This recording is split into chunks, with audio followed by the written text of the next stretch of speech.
रंजना नागपूरकर ह्या वयस्कर महिलेशी आमचा कुठलाही संबंध नाही व त्यांना मी ओळखत नाही. माझा आणि माझ्या मुलाचा आणि त्यांचा कुठला काही संबंध आलेला नाही.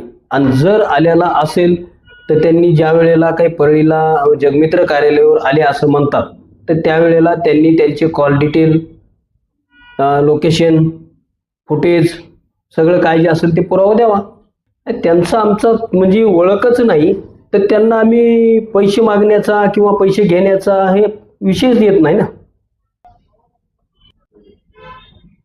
मी स्वतःहून पोलीस अधीक्षक साहेबांना विनंती करतो, बीडचे एसपी साहेबांना आणि नागपूरचे एसपी साहेबांना, की या प्रकाराची सखोल चौकशी झाली पाहिजे. आणि ज्या त्यावेळेची ताईंना सांगितलं की ह्या तारखेला मी इथं आलते, मी परळी त्यांच्या घरी आले, असं असं झालं, तर त्या तारखेचे माझे तुम्ही कॉल रेकॉर्ड्स काढा, माझे CDR काढा, माझे लोकेशन्स काढा.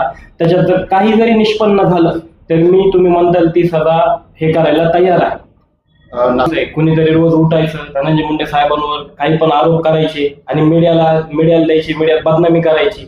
हे जाणून बुजून काही लोक मुद्दाम करत आहेत आणि हा पण तोच डाव आहे. पोलीस यंत्रणांनी त्यांचा तपास करावा, त्यांना लागेल ते सहकार्य करायला आम्ही तयार आहोत.